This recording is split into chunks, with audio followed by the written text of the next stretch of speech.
Bill was important in the school, started a school chapel, and had ambitions to become mayor. One day, Bill accidentally slapped his wife Jess in the face while she was talking to a local reporter, Chip Johnson. Bill noticed that his wife was acting too freely with a man she had just met. Bill worked for his father-in-law, a bank owner, but no one took him seriously. He dreamed of owning his own donut business and even offered his father-in-law to invest in a franchise. But he refused, saying that he didn't eat donuts himself, and Americans generally avoid carbohydrates. So Bill had to go behind his back. As promised by the school principal, a student was sent to Bill. It was the same boy from the restroom. However, Bill refused to participate in the mentoring program because he did not want to take care of the student. When he returned home, he found his wife flirting with someone on the phone and realized that she was planning to meet someone while he was away hunting with his father-in-law.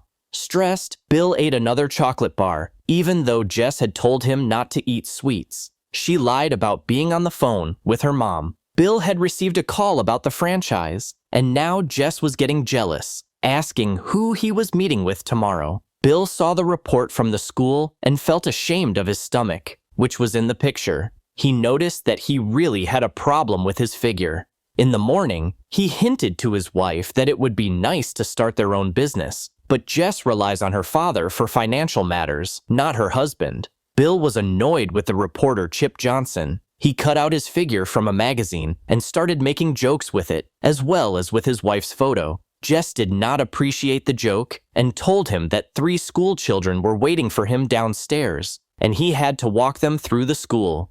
Disgruntled, Bill showed the children the hallway and went to a business meeting. The franchise owners, the Whitmans, approved the deal, but wanted to meet with Bill's wife because she also owned the money he planned to use to open the business. It turned out that everyone in town knew and respected Bill's older brother. He asked why he didn't tell his father-in-law that he didn't like hunting.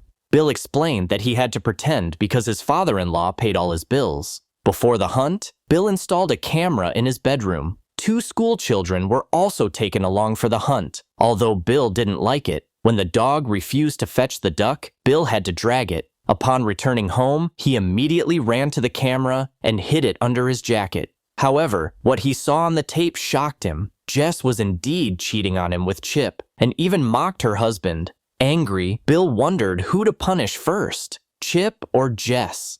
He burst into the kitchen and showed his wife the camera, but she brazenly declared that it was forbidden to interfere with private life. She even demanded that he hand over the tape. Meanwhile, Chip was reporting from the hospital, where Bill had attacked him and ended up in the police station. The students liked Bill, and they found in him a real mentor. They greeted him with applause and cheers. The children did not like the lying reporter. The boy promised his mentor to help him with his wife. An employee walked into Bill's office and told him that the video of his wife had been sent to all bank employees via email.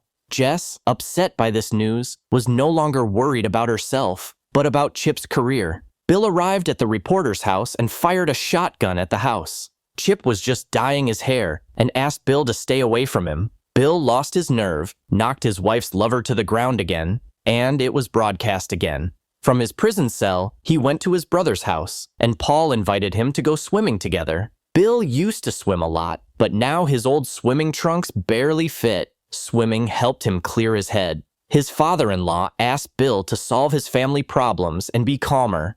When Bill and the Whitmans were choosing a place to build a store, he lied that he still couldn't arrange a meeting with his wife. In this case, the Whitmans wanted to see the bank where their business partner worked. A schoolboy was already sitting in the office. A girl was also barging in, unhappy that she hadn't been invited to the hunt, claiming it was discrimination. The boy liked spending time with the strange banker. Together, they went to the store to choose Bill a new pair of swimming trunks. The student advised him to make Jess jealous to get her back. Bill bought binoculars to spy on his wife and Chip, as well as other women. The schoolboy came to him again. The couple was being too noisy, and Jess realized that her husband was spying on her. His belly sticking out of the bushes gave him away. Jess took out Bill's clothes in a garbage bag and told him that she had seen him in the bushes with his young friend.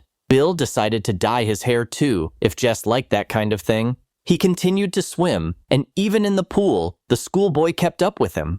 Looking at himself in the mirror, Bill decided to get rid of the hair on his chest. And then, something unexpected happened. When he opened a chocolate bar, he didn't eat it, but threw it in the trash along with the rest of his sweets. Now Bill was going to update his wardrobe. A young friend offered to find him a girlfriend to help make his wife jealous. The guy was ready to pay Lucy $100 to play the role of a mistress. Lucy hesitated, especially since she said it was Bill's fault. Finally, Bill found some clothes that didn't make him look bad. Refreshed, he came to Jess and gave her a gift. Today they had a family dinner, but Bill immediately lost his appetite when his mother-in-law told him that the sauce was made from acorns. Suddenly, Bill almost broke a tooth. Suddenly, John, Jess's brother, started shouting and said that Bill was an ungrateful person. They had given him everything, even a position to work in their family bank. Jess suddenly stood up for her husband. Her father-in-law announced that he was running for mayor and asked everyone to behave properly from now on. He didn't know that a video of his daughter was circulating online and that it was made by his son-in-law. Bill invited his wife for a cup of coffee. Lucy, who had already agreed to play the role of the mistress, approached them and began to flirt with her husband. Then Bill suddenly started talking about how profitable the donut franchise was, but his wife was more concerned about the video that millions of people had already watched. Chip was waiting for Jess outside the house. She wondered how Lucy was feeling. Bill continued to go to the pool, and he even awakened his competitive spirit. Lucy pretended to be Bill's wife when they arrived at one of the Whitman stores together. Meanwhile, the schoolboy dipped his finger in the frosting, which upset Mrs. Whitman, because now the whole bucket would have to be thrown away. In this case, the boy offered Lucy to try the chocolate. She was surprisingly not embarrassed at all and licked her finger. At the checkout, the trio encountered a bad customer. Meanwhile, Bill's father-in-law entrusted him with setting off fireworks at the family picnic, and he and his young friends went to buy them. After that, they went to the store and started having fun. Paul liked Bill the loser much better, and now he didn't really want him in his house. So Bill decided to spend the night in the yard in a tent. Bill seemed to like being fat, and this time he wanted to shave his arms and legs.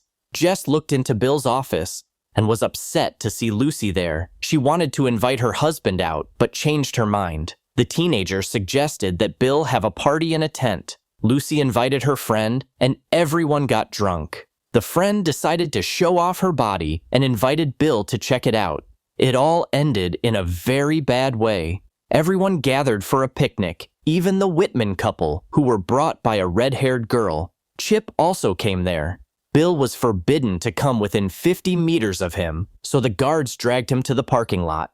Bill wanted to drive around the area, but because of the ducks that came out onto the road, he had an accident.